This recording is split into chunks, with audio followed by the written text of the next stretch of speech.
Welcome everyone. ITI training officer पर ये हमारा लेक्चर 6 है जो मैथ ड्राइंग ट्रेड है। इसी पर मैं 5 लेक्चर और इसके पहले अपलोड कर चुका हूं, जिसमें मैंने बिल्कुल शुरुआत से सारे के सारे लेक्चर जो है ड्राइंग के एमपीटीओ के सिलेबस के अकॉर्डिंग बनाए हैं। तो यदि आप शुरुआत से ड्राइंग सीखना चाहते हैं या ट्रेनिंग ऑफिसर का प्रिपरेशन कर रहे हैं तो आप वो वीडियो मैं डिस्क्रिप्शन में लिंक दे दूँगा, तो वहाँ से आप वो वीडियो देख सकते हैं। आज की इस वीडियो में मैं फ्री हैंड स्केचिंग के बारे में आपको बताऊंगा।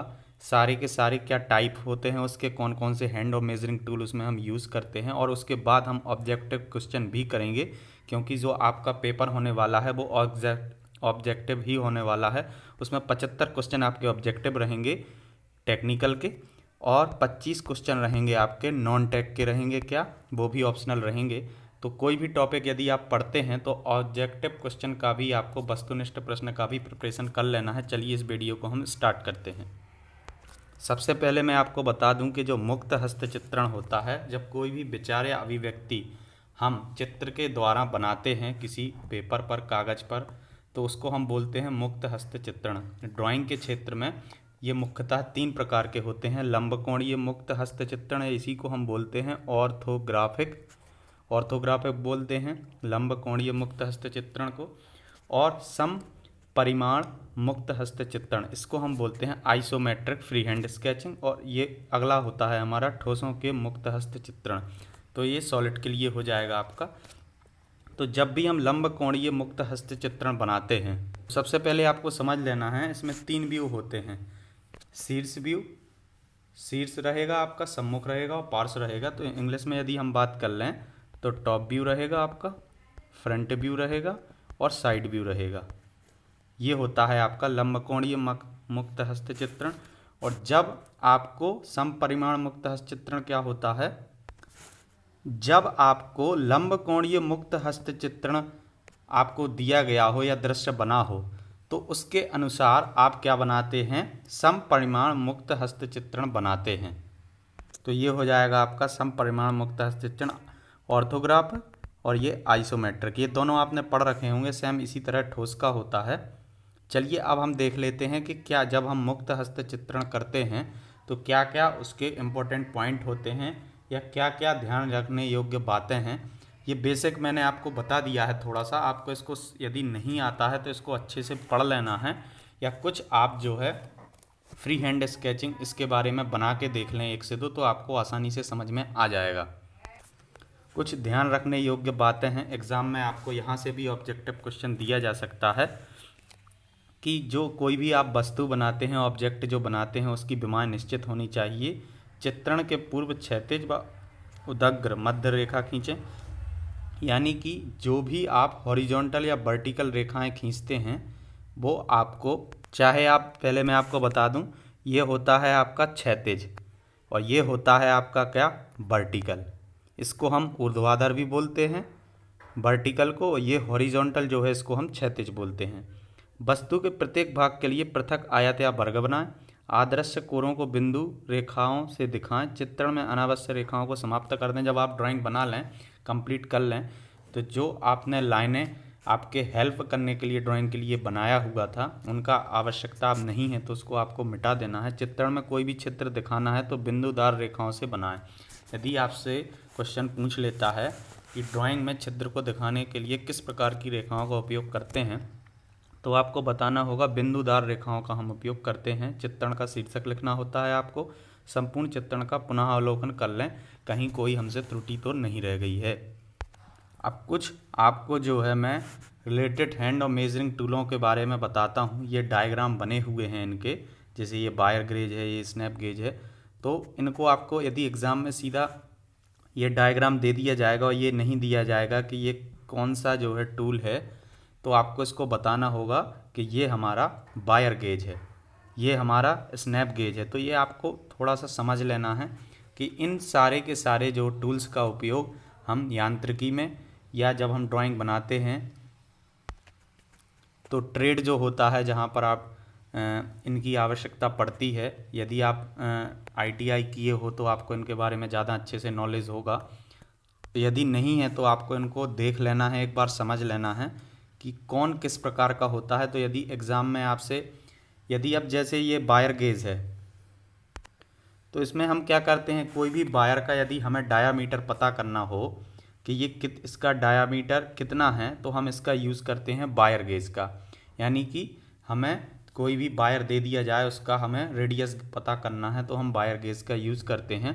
जितना कम नंबर होगा, ये नंबरिंग दी हुई है 0 से लेके यहाँ पर 30 तक, ये 0 से स्टार्ट है और 30 पर ख़त्म है। तो 0 से लेके 30 तक दी हुई है, जितना कम नंबर होगा उसका उतना ज़्यादा डायामीटर होगा, और जितना ज़्यादा नंबर होगा उतना कम डायामीटर होगा। ऐसे भी क्वेश्चन आपको एग्ज़ाम में पूछ सकता है। अब जैसा कि मैंने आपको बताया था कि 75 क्वेश्चन आपके 75 वस्तुनिष्ठ रहने वाले हैं आपका ट्रेड का, किसी भी ट्रेड का आप प्रिपरेशन कर रहे हों, और 25 क्वेश्चन रहने वाले हैं आपके नॉन टेक के, जिसमें विज्ञान, गणित, सामान्य ज्ञान, तार्किक ज्ञान, बेसिक कंप्यूटर ज्ञान आपका रहने वाला है। तो इसके लिए मैं एक प्रैक्टिस सेट भी बनाता हूँ, जिसमें मैंने सेम वही सब्जेक्ट रखे हुए हैं, ये सारे के सारे, जो आपका ट्रेनिंग ऑफिसर के एग्ज़ाम में नॉन टेक वाले पोर्शन में आने वाला है। तो यदि आपने अभी तक इस चैनल को सब्सक्राइब नहीं किया है तो चैनल को सब्सक्राइब कर लें और ये प्रैक्टिस सेट ज़रूर दें। इसका लिंक मैं वीडियो के डिस्क्रिप्शन में दे दूंगा, तो आप इस टेस्ट को भी दे सकते हैं, अपना प्रिपरेशन भी चेक कर सकते हैं। और ये टेस्ट आपको बहुत हेल्पफुल होने वाला है, क्योंकि ये इसी सिलेबस या इसमें यही सारे के सारे विषय हैं जो आपके ट्रेनिंग ऑफिसर के नॉन टेक पोर्शन में रहने वाले हैं। चलिए वीडियो में आगे बढ़ते हैं। अगला हमारा टूल है स्नैप गेज। तो स्नैप गेज का आपको देख लेना है किस प्रकार से होता है ये। Type thread ring gauge. तो टाइप थ्रेड फिक्स वाला ये रिंग गेज है। तो थ्रेड का मतलब जानते होंगे आप, ये चूड़ियाँ दिखाई गई हैं, तो आपको थोड़ा सा याद करके इनको देखना है या बना समझ लेना है, जिससे कि एग्ज़ाम में यदि डायरेक्ट डायग्राम दे दिया जाए, पूछा जाए यह किस प्रकार का गेज है या इस टूल का नाम बताइए, तो आप आसानी से उसको बता सकें। अब जैसे कि ये फ्लर गेज है, तो फ्लर गेज का यूज कहाँ होता है, तो फ्लर गेज का आपका यूज़ होता है पुली और शाफ्ट के बीच में जो गैप होता है उसको चेक करने के लिए हम फ्लर गेज का उपयोग करते हैं। या इंग्लिश में हम बोलें तो पुली और शाफ्ट के बीच में कितना गैप है उसको चेक करने के लिए हम फ्लर गेज का यूज़ करते हैं। इसी तरह ये होता है स्क्रू पिच गेज। तो आपने स्क्रू देखा होगा, स्क्रू की जो चूड़ियाँ होती हैं या उनके स्क्रू, उसको चूड़ियों को ही हम थ्रेड बोलते हैं, तो उनका जो है पिच देखने के लिए या पिच ज्ञात करने के लिए हम क्या करते हैं, स्क्रू पिच गेज यूज करते हैं। तो ये मैंने जो कुछ टूल्स लिए हुए हैं, टूल्स तो बहुत सारे दिए हुए हैं, बहुत सारे वर्कशॉप में आपके ट्रेड के अंतर्गत ये होते हैं, टूल्स होते हैं। तो आपको जो कुछ इम्पोर्टेंट थे वो मैंने लिए हुए हैं। चलिए आगे देखते हैं। इसके बाद जो है कुछ और टूल्स मैं लिया हुआ हूँ, जैसे कि मुड़ा हुआ स्क्राइबर। तो आपको कैसे पता करना है, एक एंड इसका स्ट्रेट रहेगा, एक मुड़ा हुआ रहेगा। ये एडजस्टेबल है, तो इसको आपको यहाँ से देखना है, यहाँ से इसको हम एडजस्ट कर सकते हैं। ये गैप दिख रहा होगा आपको थोड़ा सा, तो ऐसे आपको इसको याद कर लेना है, समझ लेना है कि ये एडजस्टेबल स्क्राइबर हो जाएगा, ये सीधा स्क्राइबर हो जाएगा आपका, ये ऑफसेट स्क्राइबर हो जाएगा, ये सेंटर पंच है, ये डॉट पंच है, जिसमें 90 डिग्री का जो एंगल बन रहा हो ड्रिल पॉइंट के लिए वो हो जाएगा आपका सेंटर पंच, और जिसमें 60 डिग्री का एंगल बन रहा हो उसको हम बोलेंगे डॉट पंच। ये हॉलो पंच है, ये पिन पंच है। तो यहाँ से आपको सीधा सा एक टूल्स बना के दे दिया जाएगा और पूछा जा सकता है कि इस टूल का आप नाम बताएं। अब बहुत सारे प्रकार के स्क्रैपर होते हैं, तो ये स्क्रैपर फ्लैट वाला है, इसमें कुछ नहीं है, सीधा सा फ्लैट है। ये हैंडल है, ये इसका बॉडी है, ये एक एज है। ये हुक टाइप का है, ये हुक टाइप का सिरा आपको दिख रहा होगा, तो ये क्या हो गया आपका हुक टाइप स्क्रैपर हो गया। हाफ राउंडेड है, ये राउंडेड है और पूरा नहीं है, तो इसको हाफ राउंडेड नाम है इसका। और इसी तरह इसका नाम है ट्रायंगुलर स्क्रैपर आपका। तो इसके जो 3 एज इसमें दिख रहे हैं ट्रायंगल टाइप का, तो इसका नाम, तो जैसे एग्ज़ाम में यदि दे दिया जाता है तो आप इसको आसानी से पहचान सकते हैं और राइट ऑप्शन आप टिक कर सकते हैं। डबल हैंडेड, इसमें 2 हैंडल हैं, तो इसको बोल दिया डबल हैंडल स्क्रैपर। तो ऐसे बहुत सारे उपकरण हैं, उपकरण नहीं, टूल्स हैं आपके, तो इनको आप पढ़ लें, एक बार देख लें, जिससे कि एग्ज़ाम में जब पूछा जाए तो आसानी से उसको आप बना सकें। चलिए अब हम देखते हैं ऑब्जेक्टिव क्वेश्चन, किस प्रकार के क्वेश्चन जो हैं आपके एग्ज़ाम में पूछे जाएंगे। चलिए पहला क्वेश्चन देखते हैं हम।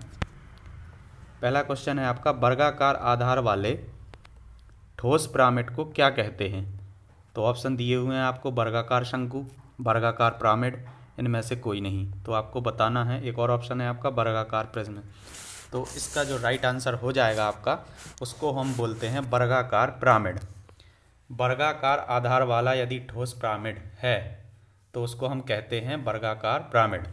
ठीक है, चलिए अगला क्वेश्चन देखते हैं। जिस ठोस के दोनों आधार बहुभुज रूप में होते हैं वह होता है पिरामिड, शंकु, प्रिज्म, इनमें से कोई नहीं। कोई ठोस है आपके पास और जो दोनों आधार हैं उसके वो बहुभुज के रूप में हैं तो आप उसको क्या बोलोगे? तो उसको हम बोलेंगे प्रिज्म। ऑप्शन सी आपका राइट हो जाएगा। किसी वस्तु की गहराई नापते हैं, हमें गहराई नापना है तो किससे नापेंगे हम? मीट्रिक इनसाइड माइक्रोमीटर से, आउटसाइड कैलिपर से, बर्नियर डेप्थ गेज से या टेपर गेज से। तो टेपर गेज से तो टेपर नापते हैं हम, तो इसका राइट आंसर हो जाएगा आपका बर्नियर डेप्थ गेज। तो जो बर्नियर डेप्थ गेज होगा, डेप्थ का मतलब ही गहराई होता है, तो ऐसे आपको याद कर लेना है। बर्नियर डेप्थ गेज होगा, इससे हम किसी वस्तु की गहराई मापते हैं। ऑप्शन सी आपका राइट हो जाएगा। स्क्रू पर बनी चूड़ियों को पिच किस गेज से देखते हैं? अभी अभी मैंने बताया था इसी में, जब मैंने थोड़ा सा डिस्कशन किया है टॉपिक के ऊपर, इसी गेज के बारे में मैंने बताया था कि क्वेश्चन है आपका स्क्रू पर बनी चूड़ियों की पिच किस गेज से नापते हैं? ऑप्शन है fix type thread ring gauge, screw pitch gauge, wire gauge, screw thread plug gauge. तो जो आप देखो, जो वायर गेज होता है उससे तो जो कोई भी वायर हमारे पास होता है उस वायर का जो है हम डायामीटर ज्ञात करते हैं। जो स्क्रू पिच गेज है आपका, यही राइट हो जाएगा। स्क्रू पर बनी हुई चूड़ियाँ या इन्हीं को हम थ्रेड बोलते हैं, इनको हम मापते हैं स्क्रू पिच गेज से। ऑप्शन बी आपका राइट हो जाएगा। हमारा अगला क्वेश्चन है 1/1000 मिलीमीटर निम्न में से कौन कौन से उपकरण द्वारा नाप सकते हैं? तो आपको बताना है 1/1000 mm। तो ऑप्शन दिया हुआ है पहला outside micrometer, vernier caliper, metric inside micrometer या डिजिटल माइक्रोमीटर। तो सबसे पहले आपको समझना होगा mm बहुत छोटी इकाई होती है मिलीमीटर, जैसे कि सेंटीमीटर में क्या होते हैं? 1 सेंटीमीटर में होते हैं आपके 10 mm। और यहाँ बोला गया है हमसे 1/1000 mm को हम कैसे नाप सकते हैं, और ये आपको 4 उपकरण दिए हुए हैं। तो जो आपको समझ जाना है कि बहुत छोटा इकाई आपको मापने के लिए बोला गया है, तो ये डिजिटल माइक्रोमीटर ऑप्शन डी आपका राइट हो जाएगा इसमें। चलिए अगला क्वेश्चन देखते हैं। घिरनी तथा शाफ्ट के गैप को निम्न में से किस गेज से चेक करते हैं? तो अभी मैंने बताया था जब हम जो है डिस्कस कर रहे थे फिलर गेज के, घिरनी और शाफ्ट के बीच या पुली और शाफ्ट के बीच जो गैप होता है उसको मेजर करना होता है, तो हम करते हैं फिलर गेज से। तो ऑप्शन ए ही आपका इसमें राइट हो जाएगा। वस्तु को समकोण बनाने के लिए किस उपकरण द्वारा चेक करते हैं? तो किसी वस्तु को समकोण बनाने के लिए किस उपकरण द्वारा हम चेक करते हैं? तो ऑप्शन दिया हुआ है एंगल प्लेट, दूसरा ऑप्शन दिया हुआ है डाई स्क्वायर, तीसरा ऑप्शन दिया हुआ है सरफेस प्लेट और चौथा ऑप्शन दिया हुआ है इनमें से कोई नहीं। तो जो आपका डाई स्क्वायर होता है, किसी भी वस्तु को समकोण बनाने के लिए चेक जो हम करते हैं तो वो डाई स्क्वायर से करते हैं। तो इस क्वेश्चन का बी ऑप्शन ही आपका राइट हो जाएगा। यहाँ पर ये टॉपिक और इसके ऑब्जेक्टिव क्वेश्चन समाप्त होते हैं। कुछ और बेसिक जानकारी है मुक्त हस्त चित्रण के बारे में मैं आपको बता देता हूँ कि हमेशा जब भी हम मुक्त हस्त चित्रण करते हैं तो हम हमेशा एच या HB पेंसिल का ही उपयोग करते हैं, हाई ग्रेड पेंसिल का। तो H या HB पेंसिल का हम यूज़ करेंगे। और इसी के साथ जब हम समांतर रेखाएं बनाएंगे तो बाईं से दाईं ओर के बनाएंगे। तो ये आपका हो जाएगा, बाईं ओर को लेफ्ट हैंड बोलते हैं, इसको राइट हैंड बोलते हैं। और जब